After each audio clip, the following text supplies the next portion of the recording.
a princípio, a posição de intercessor faz de você o alvo do inimigo. É interessante a maneira como Deus começou a interferir na situação, revelando os planos do rei da Síria para Eliseu, e como que Deus fez com que o rei da Síria soubesse disso. E agora Eliseu se torna o alvo número 1 do rei da Síria.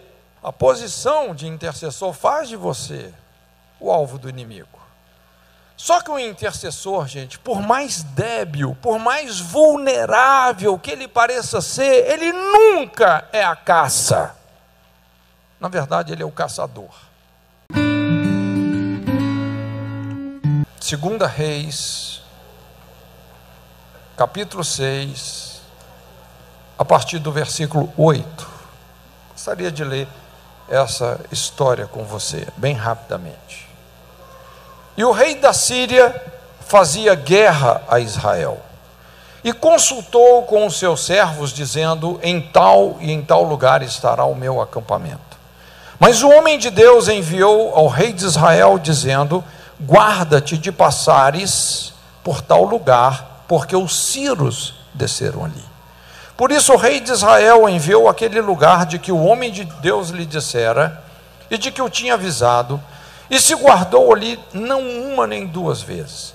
Então se turbou com este incidente o coração do rei da Síria, chamou os seus servos e lhes disse: não me fareis saber quem dos nossos é pelo rei de Israel?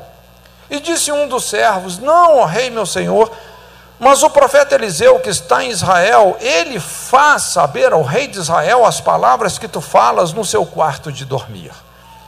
E ele disse: vai ver onde ele está, para que envie e mande trazê-lo. E fizeram-lhe saber, dizendo: eis que está em Dotã. Então enviou para lá cavalos e carros e um grande exército, os quais chegaram de noite, cercaram a cidade. E o servo do homem de Deus se levantou muito cedo e saiu, e eis que um exército tinha cercado a cidade com cavalos e carros. Então o seu servo lhe disse: ai meu senhor, que faremos? E ele disse: não temas, porque mais são os que estão conosco do que os que estão com eles. E orou Eliseu e disse: Senhor, peço-te que lhe abras os olhos para que veja. E o Senhor abriu os olhos do moço e viu. E eis que o monte estava cheio de cavalos e carros de fogo em redor de Eliseu. E como desceram a ele, Eliseu orou ao Senhor e disse: fere, peço-te, esta gente de cegueira. E feriu-a de cegueira, conforme a palavra de Eliseu.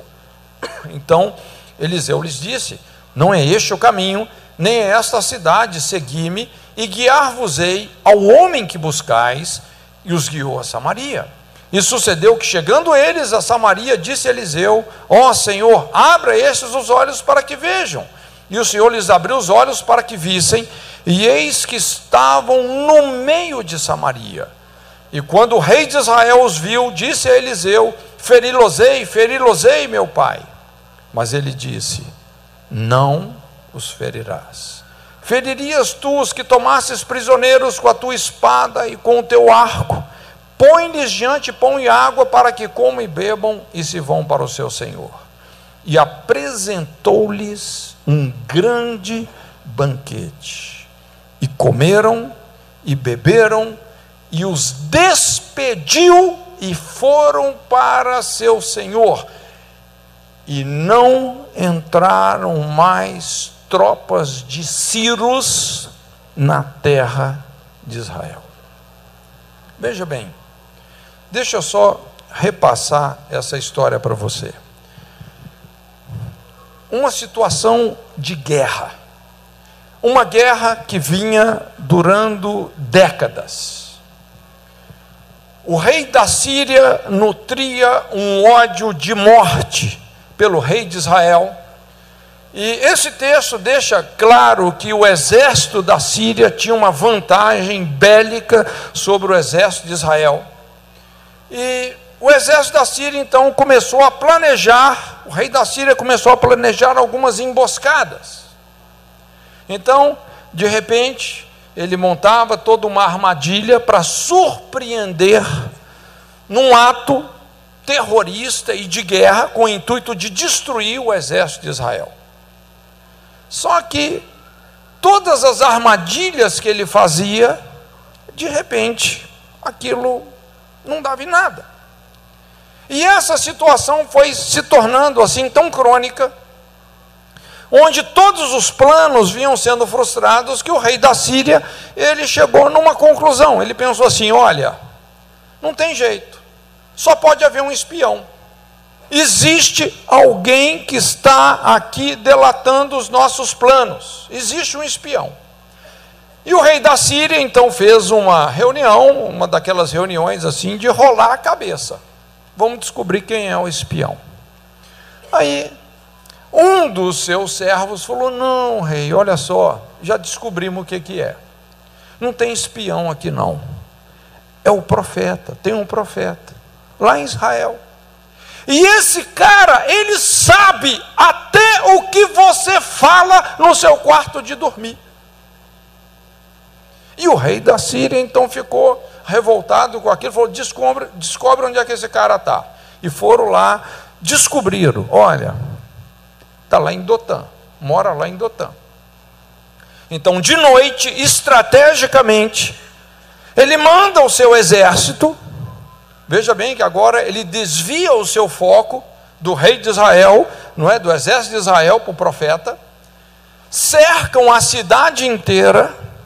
Então, quando chega pela manhã, o moço do homem de Deus, deve ter sido provavelmente o Geazi, foi respirar o ar puro da manhã, dá uma espreguiçada lá fora e de repente, quando ele olha, a cidade inteira estava cercada pelos inimigos. E ele então entra em choque, ele entra em desespero, se sente totalmente perplexo, não tinha como fugir de um cerco como esse. Então ele entra em desespero e ele fala: puxa vida, e agora? Aí Eliseu fala assim: não se preocupa, porque muito mais são os que estão conosco do que os que estão com eles. E o moço de Eliseu pensou: rapaz, você não sabe fazer conta não? Tipo, 1, 2, olha lá, a cidade inteira cercada. Então ele faz uma oração: Senhor, abre os olhos dele, para que ele enxergue o que eu estou enxergando. E quando Deus abre os olhos do moço, ele enxerga os exércitos de Deus, as hostes espirituais do Deus vivo, com carros e cavalos de fogo. Então, quando todo aquele exército vem para prender Eliseu, Eliseu faz uma oração, lógico, ele usa esse poder, essa patente que estava disponibilizada para ele, e ele faz uma oração: Senhor, puxa vida, não quero confusão com esse povo, fere eles de cegueira. E daqui a pouco todo aquele enorme exército, suficiente para cercar toda a cidade, eles estavam absolutamente cegos, impotentes. Não valia de nada todo o poderio bélico, todo o treinamento, toda perícia na batalha, estavam inutilizados. Eliseu fala: olha, o problema de vocês não é comigo não, o problema de vocês é com o meu rei, está lá em Samaria. E ele então conduz esse exército até Samaria. Vamos lá, não é? Olha o poder da intercessão.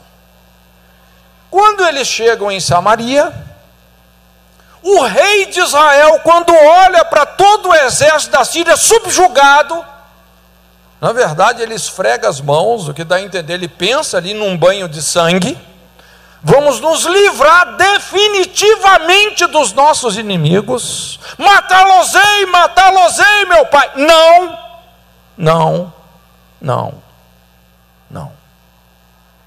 Nós vamos oferecer uma ceia, nós vamos dar um banquete, nós vamos oferecer alimento, água, liberdade.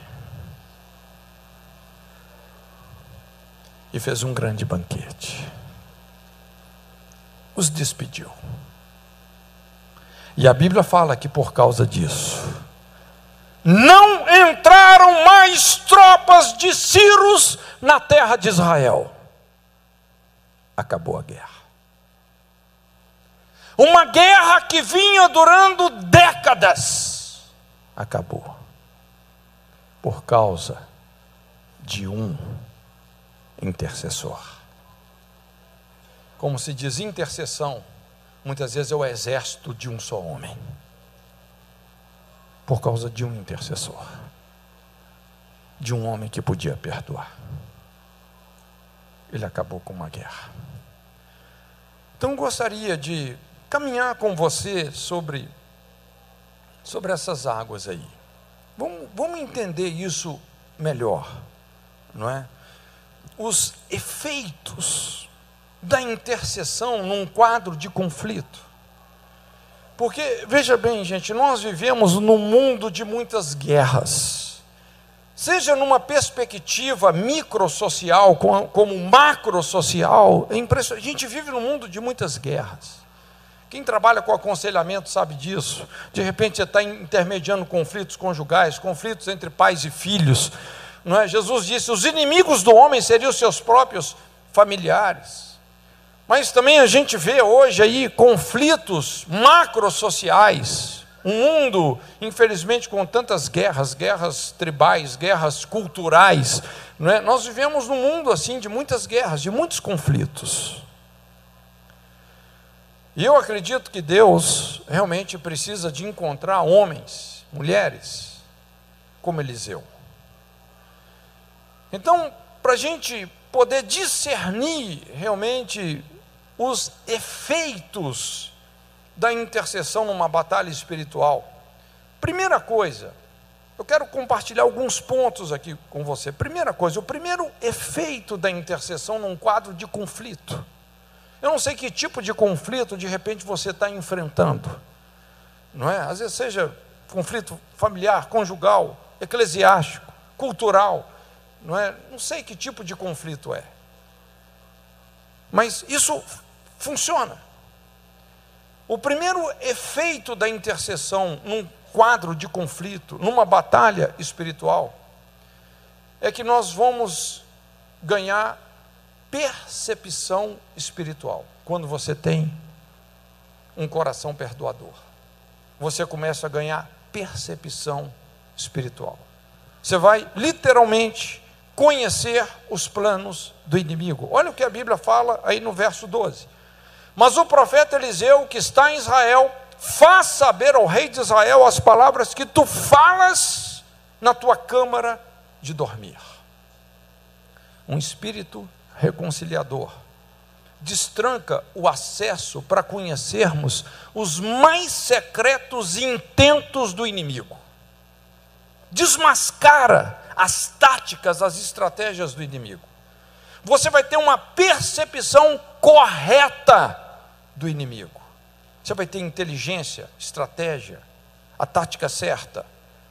Não lutar contra carne e sangue. Vem um discernimento sobrenatural que nos ajuda a lidar com tentações, com os conflitos do dia a dia.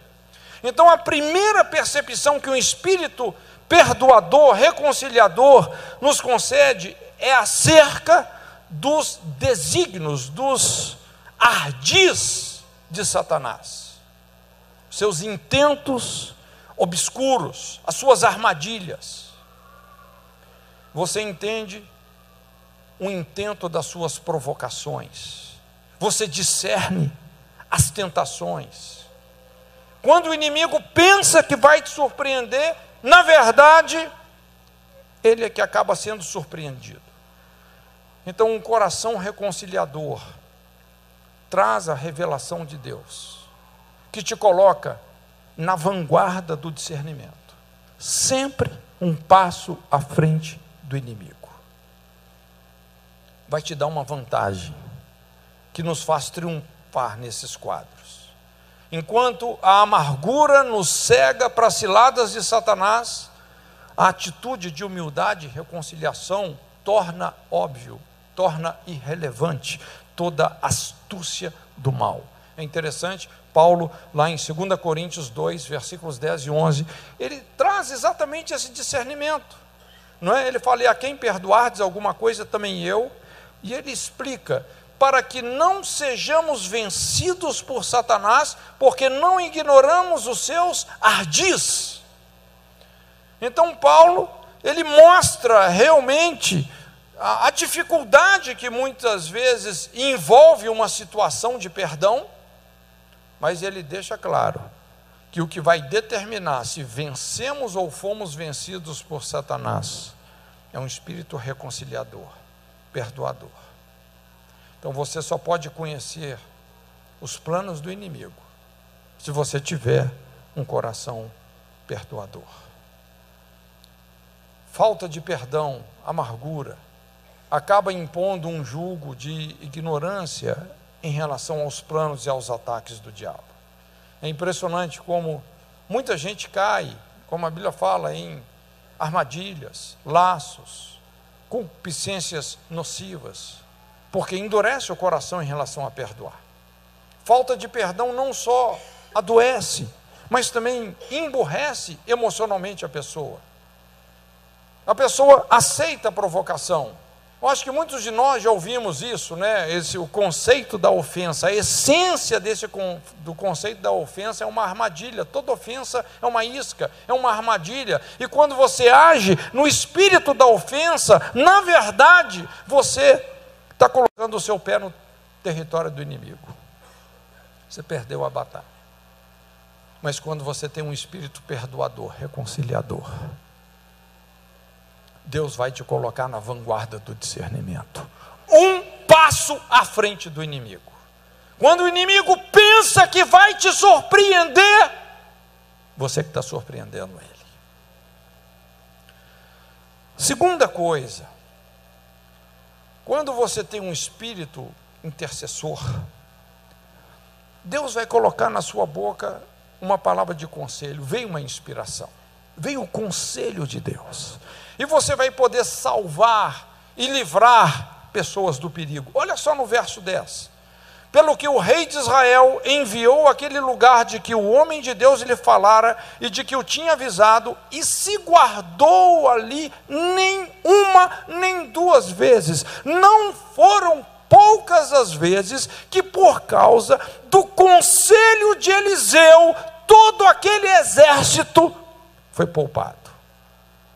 Por causa de uma palavra, de um conselho, de uma advertência, todo o exército de Israel foi poupado por várias vezes. Essa é a perspectiva do conselho: é desfazer as armadilhas, é descobrir como superar as provas.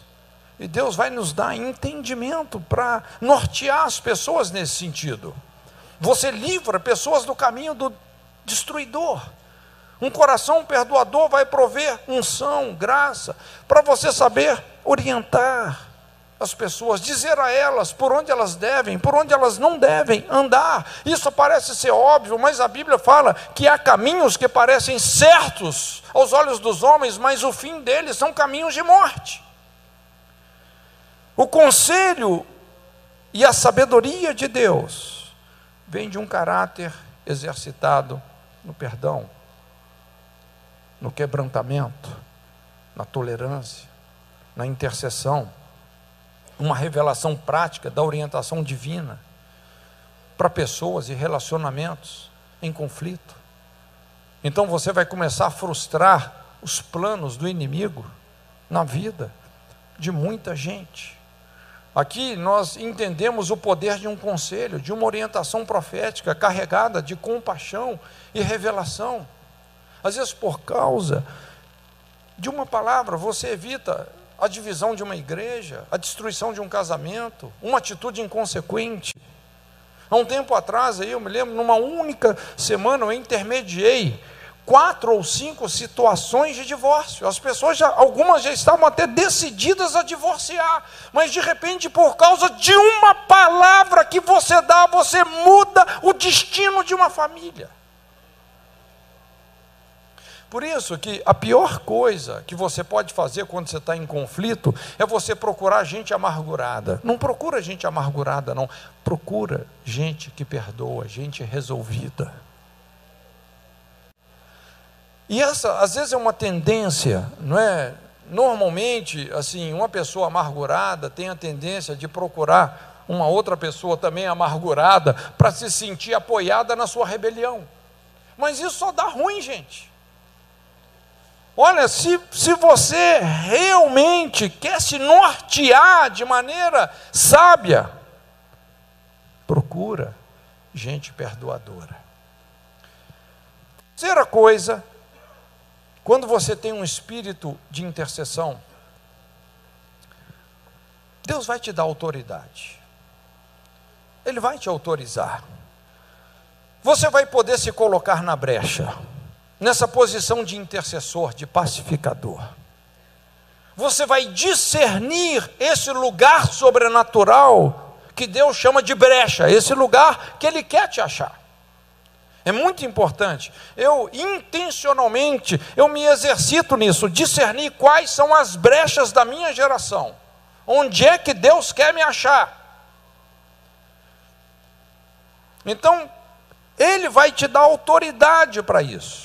E veja bem, aqui nessa história, a maneira estratégica, curiosa, de como Deus fez isso, de como Deus colocou Eliseu no meio dessa guerra toda, nesse lugar, mas que é um lugar sobrenatural, evitando uma destruição terrível. Versículo 13: vai e vê onde ele está, para que envie e mande trazê-lo, e fizeram-lhe saber, dizendo: eis que está em Dotã. Eis que está em Dotã. Está na brecha. É você começar a sustentar essas pessoas em conflito, através de oração, perdão. A brecha é esse lugar da amargura, da iniquidade, do fogo cruzado, que está prejudicando, que está matando de todos os lados. Veja bem que Eliseu não só foi colocado por Deus nessa brecha entre dois reis, o rei da Síria e o rei de Israel, mas Deus estava dando a ele uma autoridade, realmente, sobre os espíritos malignos que estavam fomentando essa guerra.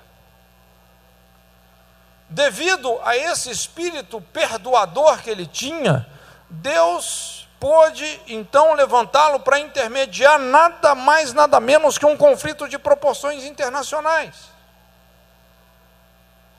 E veja bem, a princípio, a posição de intercessor faz de você o alvo do inimigo. É interessante a maneira como Deus começou a interferir na situação, revelando os planos do rei da Síria para Eliseu, e como que Deus fez com que o rei da Síria soubesse disso. E agora Eliseu se torna o alvo número 1 do rei da Síria. A posição de intercessor faz de você o alvo do inimigo. Só que o intercessor, gente, por mais débil, por mais vulnerável que ele pareça ser, ele nunca é a caça.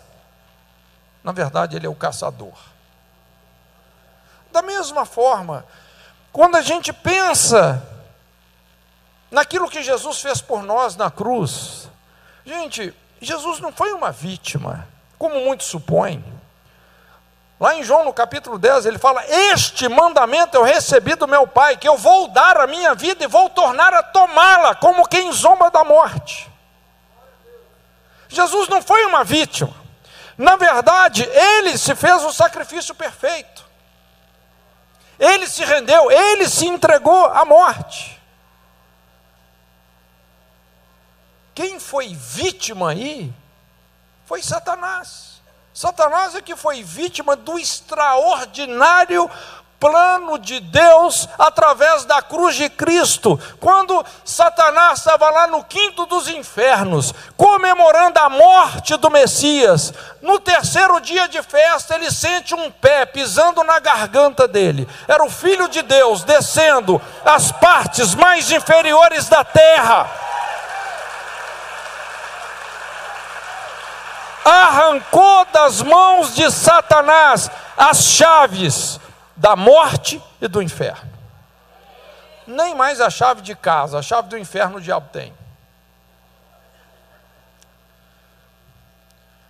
Esse é o poder da intercessão. O rei da Síria, ele achou que ele poderia chegar lá e prender Eliseu, mandou a tropa todinha, mandou caçá-lo, trazê-lo cativo, mas você nunca consegue prender uma pessoa que perdoa. Um coração intercessor sempre vai estar em liberdade. Ele está te dando autoridade. Autoridade. O quarto efeito da intercessão num quadro de conflito é que você vai começar a abrir os olhos dos servos. Vai haver um rompimento de paradigmas. Você vai começar a mudar a epistemologia das pessoas. Você vai começar a alterar o sistema de crenças delas, porque você nunca transforma uma pessoa sem transformar os valores dela. Versículos 16 e 17, e ele disse: não temas, porque mais são os que estão conosco do que os que estão com eles. E orou Eliseu e disse: Senhor, peço-te que lhe abras os olhos para que veja. E o Senhor abriu os olhos do moço e viu, e eis que o monte estava cheio de cavalos e carros de fogo em redor de Eliseu. Então você vai ter um discernimento da realidade espiritual, uma visão espiritual correta, que rompe todo sofisma, toda intimidação maligna, uma profunda mudança de perspectiva. Os argumentos malignos começam a ser desvendados, anulados. Medo, intimidação que paralisa a fé, que produz o desespero, começa a ser superado, abatido. Enxerta a fé no poder de Deus. De repente, Geazi, quando Deus abriu os olhos dele, ele entendeu tudo. Na verdade, não eram eles que estavam cercados pelos exércitos da Síria, eram os exércitos da Síria que estavam cercados pelos exércitos de Deus. Era o contrário. Talvez você diga: pastor, você não sabe o que eu estou passando, você não sabe a guerra que eu estou, não tem saída, eu já estou numa batalha perdida. Até que venha uma revelação de Deus. Entenda que revelação é muito mais do que informação. Revelação é esse conhecimento espiritual da verdade que tem o poder de reverter situações aparentemente perdidas, porque Ele é o Deus dos impossíveis. Aí vem aqui o quinto ponto: cega os ofensores. Quando você tem um espírito de intercessão, é impressionante, Deus entra, o sobrenatural de Deus se manifesta a nosso favor, anulando totalmente o inimigo. Olha só o versículo 18: e como desceram a ele, Eliseu orou ao Senhor e disse: fere, peço-te, essa gente de cegueira, e feriu-a de cegueira, conforme a palavra de Eliseu. Daqui a pouco, então, todo aquele exército estava absolutamente cegos. Um batismo de consciência. Eles agora podiam olhar para dentro de si mesmos. A ação da ofensividade e da guerra paralisada.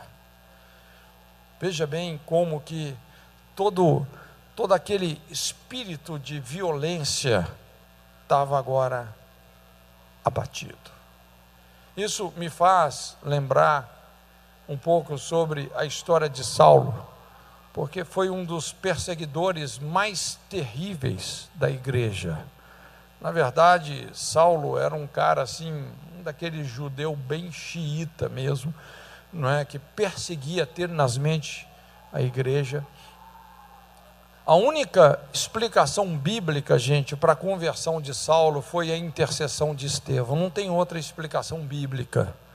Você se lembra quando Estevão estava pregando o evangelho para os religiosos, e ele pregava com tanta graça, tanta sabedoria, confrontando toda aquela dureza, uma rebelião, um endurecimento que já vinha de gerações, e sem mais argumentos, então, os judeus começam a apedrejá-lo, e quando ele está sendo apedrejado, ele ergue os seus olhos para os céus e faz uma oração: Senhor, não nos impute esse pecado. E quando ele faz essa oração, a Bíblia fala que os céus se abriram. Ele tem uma visão, um Filho de Deus em pé à destra do Todo-Poderoso. Tem oração, tem intercessão que rasga os céus, que ouve os céus. E eu vou te falar, quando Jesus se levanta, ele estava em pé, não estava sentado, ele estava em pé, à destra do Todo-Poderoso. Quando ele se levanta, é porque ele está dizendo: eu te ouvi, meu filho. E quando Saulo estava indo com todas as autorizações que ele precisava, lá para Damasco, para onde que Saulo estava indo? Para a Síria, para prender os cristãos. De repente, ele é atropelado no meio do caminho, não deu para notar a placa do caminhão, não sei se foi do cavalo, mas que ele caiu por terra, ele caiu, não é? Ele não viu estrela, ele viu o sol da justiça, né? E ouviu uma voz: Saulo, Saulo, por que me persegues? Dura coisa te é recalcitrar contra os aguilhões. Quem é, Senhor? Eu sou Jesus, a quem tu persegues. E ele então ficou cego por quantos dias? 3 dias. 3 dias cegos. E agora aquele perseguidor implacável está totalmente debaixo de um batismo de consciência.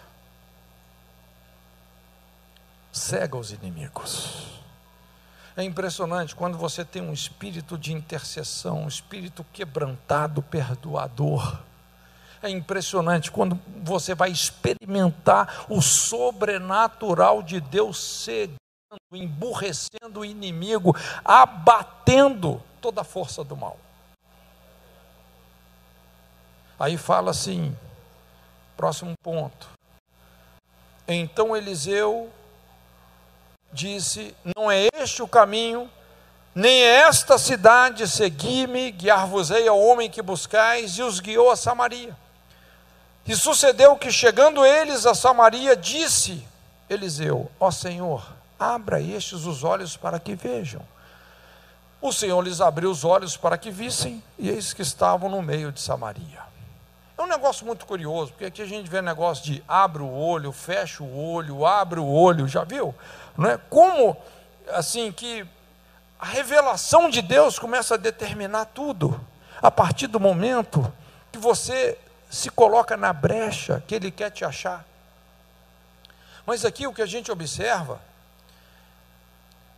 é que o espírito de intercessão vai nos conduzir ao ponto central.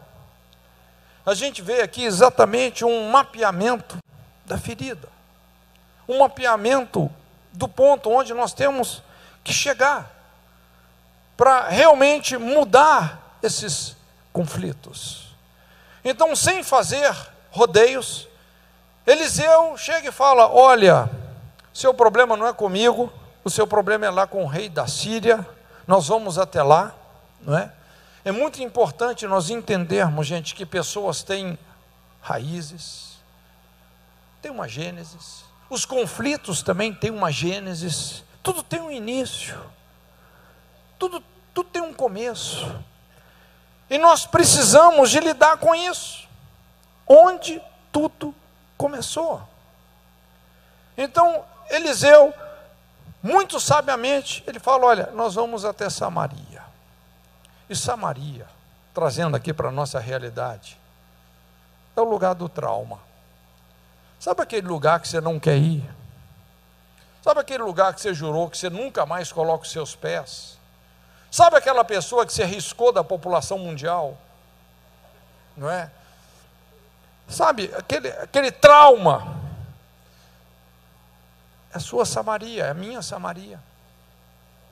Às vezes, lá é o ponto da partida de uma verdadeira restauração. É aquele lugar que você não quer que ninguém chegue, nem Deus, mas é lá que ele precisa de chegar. É isso que tem que ser enfrentado. Então ele fala para aquele exército: olha, vamos lá para Samaria. E ele pega aquele exército. Eu não sei se você consegue imaginar, porque um exército que era suficiente para rodear toda uma cidade, e todos absolutamente cegos, provavelmente eles tiveram que fazer uma fila indiana enorme, e à testa dessa fila estava o moço do profeta e o profeta, guiando toda essa turma. Uma viagem, provavelmente a pé, de Dotã até Samaria. Eles devem ter chegado lá com os dedão meio inchados, não é? Quem já foi naquela região sabe que tem muita pedra no caminho, não é? E foram guiando, passando pelas vilas, e as pessoas olhavam: mas o que é aquilo? Como assim? O profeta de Israel liderando a tropa da Síria. Eu não sei se você consegue imaginar isso, não é? Como que muitas vezes nós precisamos de resolver as coisas. É assim que nós lidamos com o inimigo, chegando na raiz de tudo. E de repente, então, quando eles chegam lá em Samaria, ele faz uma oração: Senhor, agora abre os olhos deles para que eles por si mesmos enxerguem qual é a raiz do conflito. E quando Deus abre os olhos dos sírios, eles estão diante daquele homem que eles odiavam de morte. Eles estão diante daquele homem, impotentes, enfrentando o que eles tinham que enfrentar.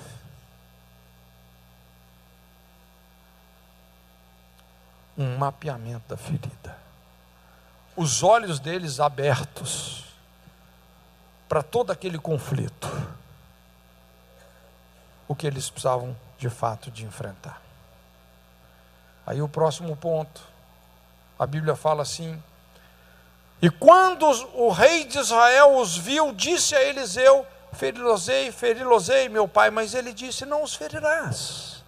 Feririas tu os que tomasses prisioneiros com a tua espada, com o teu arco?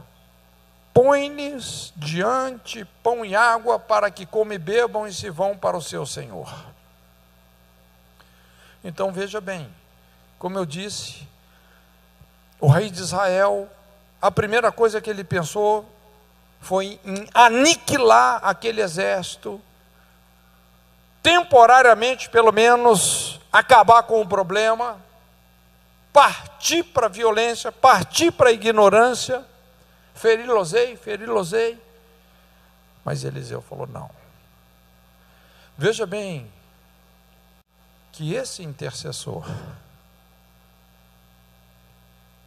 ele estava não apenas discipulando ali o exército da Síria, mas estava discipulando o rei de Israel também, estava discipulando as nações, ensinando 2 reis como resolver as suas demandas. E ele fala: olha, chega de derramamento de sangue, nós vamos fazer uma ceia. Uma ceia. Libertar é muito mais do que perdoar, é ensinar outros a perdoar. Eliseu não só libertou o exército da Síria, perdoando-os, oferecendo a eles graça, alimento, comunhão, liberdade, mas ele também libertou o rei de Israel, ensinando aquele rei a perdoar. Eu penso que até inspirado em Davi, Eu gosto disso. Às vezes a gente não percebe a profundidade do Salmo 23, quando Davi fala assim: preparas uma mesa perante mim na presença dos meus inimigos. Não é dos meus amigos, é dos meus inimigos. Unges a minha cabeça com óleo, o meu cálice transborda. Eu não sei se você está entendendo, mas quando você está disposto no seu coração a oferecer uma ceia para os seus inimigos, discernindo a natureza da batalha, que não é contra carne e sangue que nós temos que lutar, não é?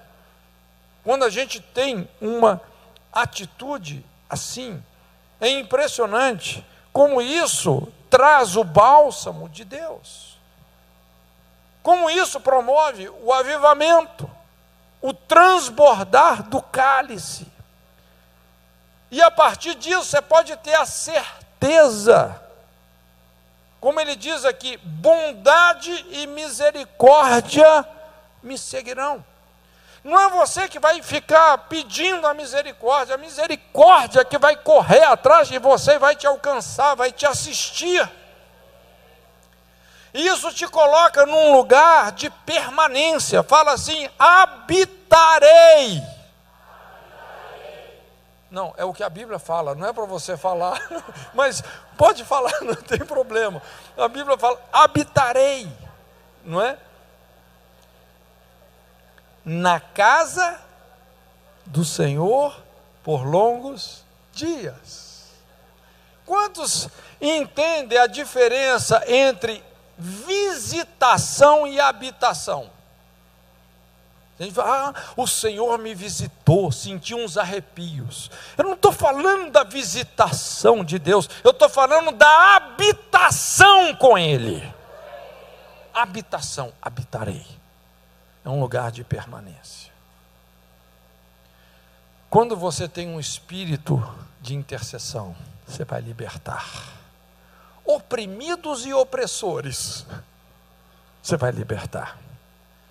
Porque o intercessor, o conselheiro, ele não toma partido de pessoas, ele toma o partido do relacionamento. Ele batalha pelo relacionamento. Porque uma casa dividida não subsiste. E para terminar, quando você tem um espírito de intercessão, você vai resolver permanentemente os conflitos. Versículo 23. Não entraram mais tropas de Ciro na terra de Israel. Então o perdão dissolve todos esses agentes motivantes das inimizades, das contendas. Muda a motivação das pessoas. Transforma o coração delas. Esse é o poder da graça de Deus. Quando Jesus bradou do alto daquela cruz: Pai, perdoa-os, porque não sabem o que fazem. A partir disso, corações têm sido poderosamente transformados. Não sei se você se lembra, mas haviam 2 soldados romanos. Eles tinham sido os algozes de Jesus. Eles colocaram Jesus naquela cruz. E quando Jesus disse essas palavras, porque tem algumas palavras que nós só podemos dizer de uma vida crucificada: Pai, perdoa-os, porque não sabem o que fazem. Sabe o que aqueles 2 soldados disseram? Quem lembra? Verdadeiramente, este é o Filho de Deus. Bem-aventurados os pacificadores, porque eles serão chamados filhos de Deus. Filhos de Deus. Não entraram mais tropas de Ciro na terra de Israel. É o que aconteceu através da intercessão de Estevão. Resolveu o problema. Alguém já disse que Paulo se tornou literalmente a continuação viva do sermão que Estevão não pôde terminar. Quando você tem esse espírito intercessor, perdoador, quebrantado, você vai começar a produzir pessoas do calibre do apóstolo Paulo. Você vai mudar profundamente a vida das pessoas. Uma das experiências que mais marcaram assim a minha vida ministerial, teve uma época que assim fizemos algumas incursões em Angola e o país ainda estava em guerra. Até hoje temos uma base, inclusive, se Deus quiser, ano que vem nós vamos até rodar essa escola lá, IFOL, lá em Angola. Mas eu tinha assim uma afinidade muito grande com essa equipe que implantou esse trabalho da Jocum lá em Angola, porque o líder dessa equipe era um grande amigo meu.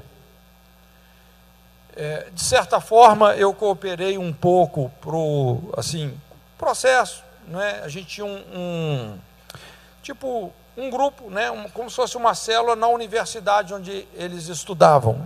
Então, eu sempre ia lá dar estudos bíblicos e tal. E foi muito interessante, foi em 1997, nós fizemos um impacto de evangelismo lá em Luanda, né, chamam o Luandão. É difícil, eu conseguir explicar para vocês as condições de um país em guerra, principalmente ali na África. É um negócio extremamente chocante. Nessa época, Angola talvez fosse um dos países mais miseráveis do planeta. Eu vi pessoas ali bebendo água de poça de água da rua, assim no chão. Um quadro muito terrível de miséria. E eu lembro que quando nós fizemos esse impacto de evangelismo, realmente foi algo assim muito, muito tremendo, não é? Porque nessa época lá não tinha comércio, praticamente não tinha comércio, não tinha nada, tinha as que eles chamavam de feiras livres, onde se vendia tudo quanto é quinquilharia e aqueles alimentos. Quando fala numa feira livre, você imagina, literalmente, desculpa a palavra, mas assim, um lixão, como se fosse um lixão, tudo que você vai comprar tem que ser ali naquele lugar. Essa que era uma das principais feiras livres de Angola, inclusive o nome dessa feira, Roque Santeiro, não é? Por causa de uma novela brasileira, não é?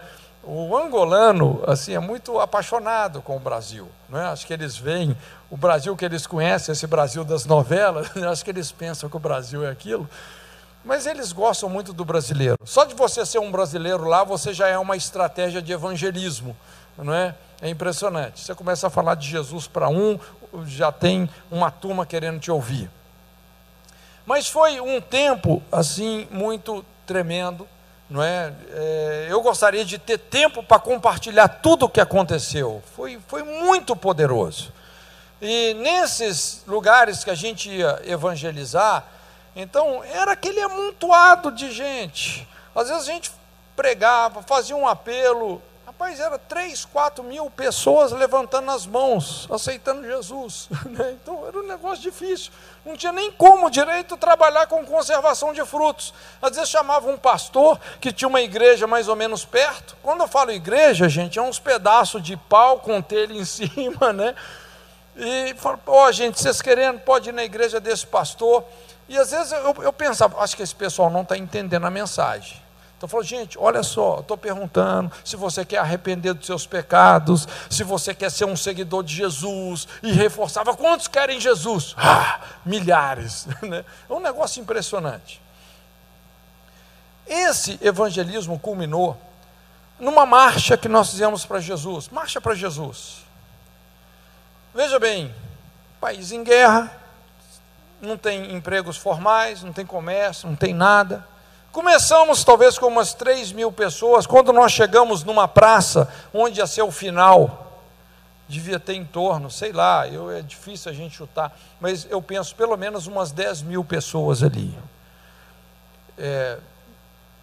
Talvez 1/4 disso era a igreja, né? A igreja que estava lá. O resto era tudo pessoas não crentes. E eu me lembro que esse amigo meu, que era o líder da base lá, o Marcão, chegou para mim e falou, Cote, olha, rapaz, Deus está falando comigo algo, vê se testifica com você.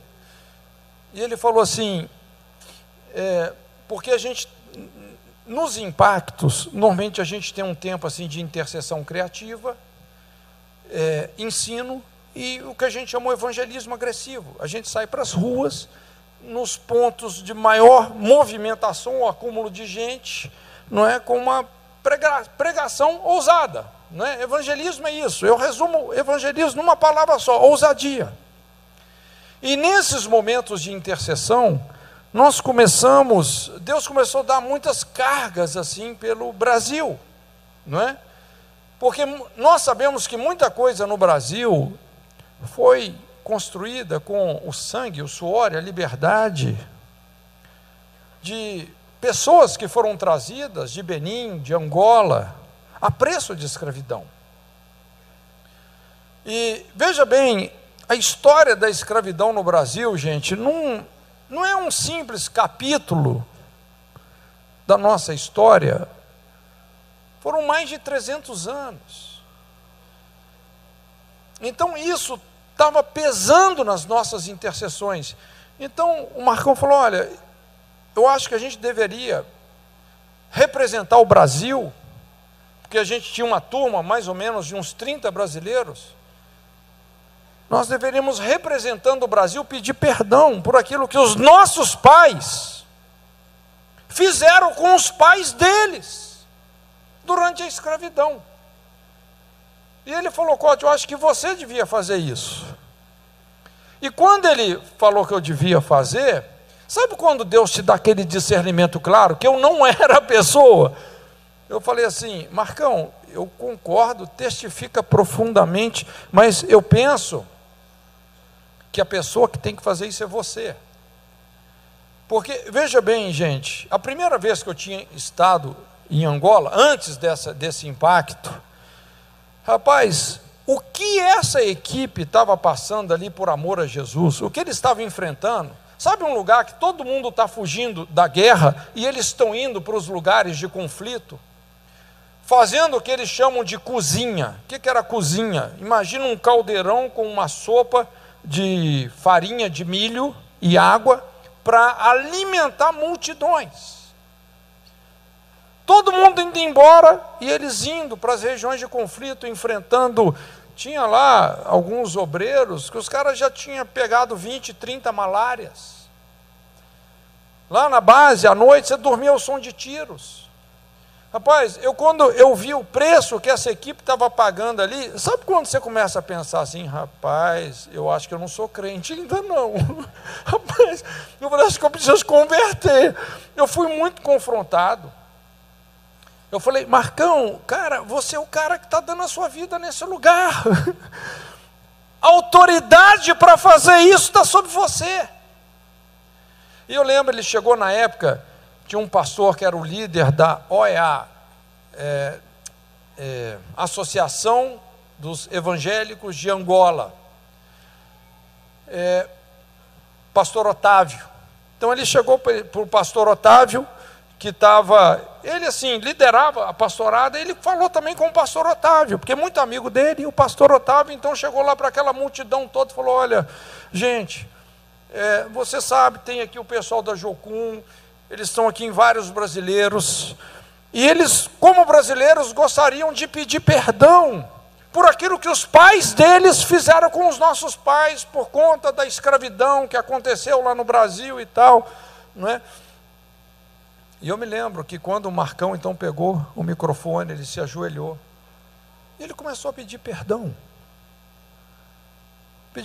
dos abusos, a escravidão, as negras como eram forçadas sexualmente, eram forçadas a abortar, e foi descrevendo, e de repente o Espírito de Deus caiu sobre aquele lugar. Tinha pessoas, elas não gritavam, elas urravam. Veio uma presença de Deus. Assim, depois a gente foi entender como isso era significativo para eles, principalmente porque o sonho de consumo deles é o Brasil. Então, um brasileiro pedindo perdão para eles. Só para você ter ideia, não é? Quando nós começamos esse impacto, eu cheguei para um irmãozinho que era pastor auxiliar do pastor Otávio. E eu fui pedir para ele, olha, o Neto, pastor Neto. E como a gente estava ali, muitos brasileiros, que era a primeira vez em Angola, então a gente procura ter uma aula sobre a história do país, a história da guerra, a história da igreja, porque isso nos dá subsídios para a intercessão. Então eu falei assim, Neto, você poderia dar algumas aulas para a gente? Sobre aqui, ele conhecia muito sobre tudo que aconteceu na guerra, não é? Os motivos da guerra.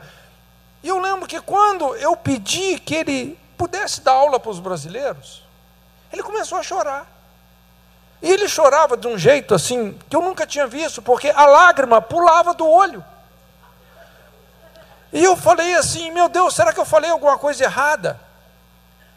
Aí, eu falei, Neto, mas o que foi? Aí ele falou assim, olha, pela primeira vez, um estrangeiro chega aqui e pede que nós angolanos ensinemos alguma coisa. Porque eles chegam aqui só para mandar, nos tratam como, infelizmente, muitos foram tratados na colonização como sub-humanos. Eu conheci gente em Angola que chamava sapato. Sapato. Como é que é o seu nome? Sapato, amargo, sabonete. Eram nomes que os colonizadores davam.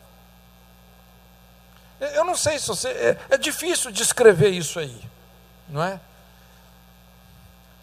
Mas foi um mover tão grande, quando o Marcão começou a pedir perdão, e ali algo se rompeu, uma chave virou ali. Passaram-se poucos anos, e de repente, a gente recebe a notícia que esse meu amigo, Marcos Azolim, havia falecido em Angola. Aliás, ele estava vindo da África do Sul para Angola. Pensa num cara cheio de sonho. O Marcão era professor de educação física. Eles estavam alcançando ali em Angola tribos e povos que nunca tinham tido acesso ao evangelho, como os muquandos, os mucubais, gente que nunca tinha tido acesso ao evangelho. Mas quando a gente recebe essa notícia, aquilo, puxa vida, todo mundo ficou sem entender, mas como que um cara como esse morre? Meu Deus do céu! E eu lembro a gente orando, me veio muito forte aquela palavra do grão de trigo. Inclusive, assim, lá em Curitiba, nós fizemos um culto, né, onde toda a família do Marcão, a família dele não era evangélica, né, mas fizemos um culto, eles vieram, eu preguei nesse culto, não é? Foi algo assim muito tremendo, a família dele inteira se converteu. Mas a gente ficou sem entender, puxa vida, como que um homem como esse morre. Acho que 38 anos de idade. Um missionário com o gás todo, fazendo um trabalho para Deus que é difícil de descrever.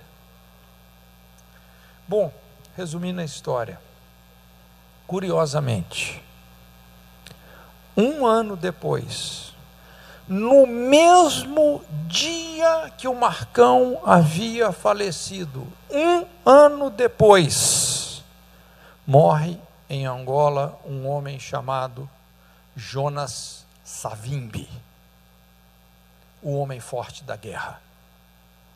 Esse cara morreu no mesmo dia, um ano depois. E a guerra acabou em Angola. Acabou a guerra. Eu sei que muita gente pagou um preço para essa guerra acabar. Mais de 30 anos de guerra. Mas por causa de um intercessor.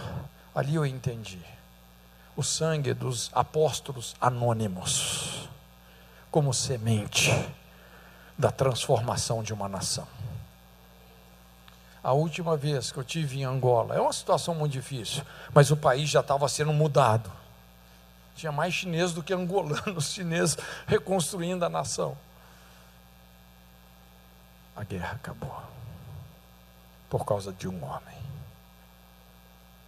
por causa de um Eliseu, por causa de um Estevão, por causa de um Marcos Azolim. As guerras vão acabar. Curva a sua cabeça.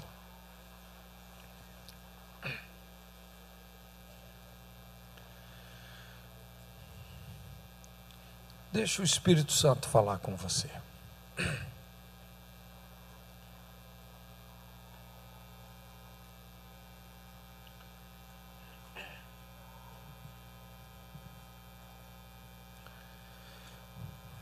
Quando a gente olha para esse texto, pode ser que alguns se identifiquem com o rei de Israel. Você se sente perseguido, acuado por alguém. Você se sente atacado, denegrido. Não sei, alguém que está te perseguindo. Talvez você se identifique com o rei de Israel. Ou talvez você se identifique com o rei da Síria.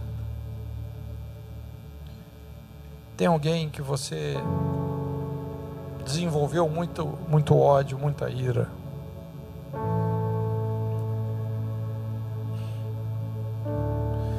Mas o que esse texto nos inspira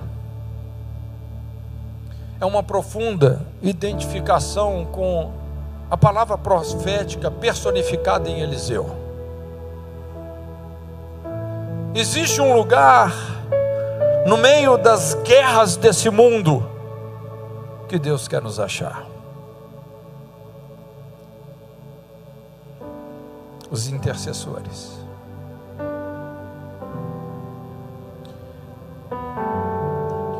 E se nessa noite você entende que você precisa de uma mudança de postura, uma mudança de posicionamento, uma mudança de endereço, vim para esse lugar da intercessão.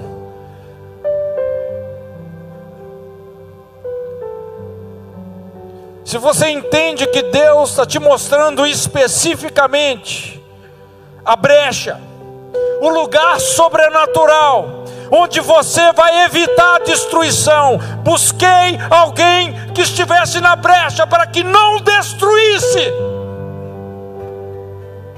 Se Deus está te achando hoje nesse lugar,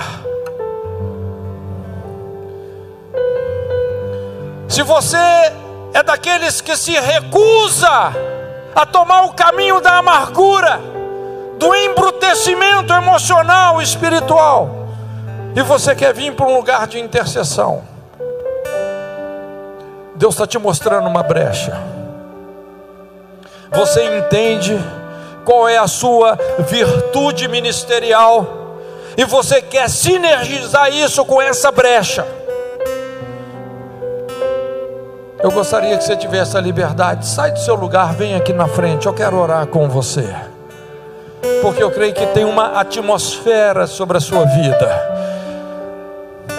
Existe algo que Deus vai colocar sobre a sua vida nessa noite. Existe um discernimento. Nós estamos no meio de tantas guerras, uma guerra cultural. O marxismo tem assolado ideologicamente a nossa nação. Casamentos estão em guerra, famílias estão em guerras, as crianças estão sendo abertamente atacadas por uma erotização aberta.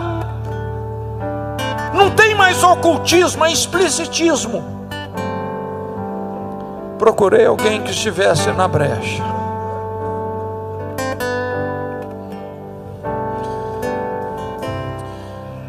Pai, nós nos colocamos diante de Ti, Senhor, e Te invocamos sobre este altar. Nós sabemos que a nossa guerra é uma guerra de altares, e nessa noite nós levantamos um altar, onde depositamos as nossas vidas, discernindo que somos o sacrifício. Nos colocamos diante de Ti. Que o Senhor possa nos estabelecer profeticamente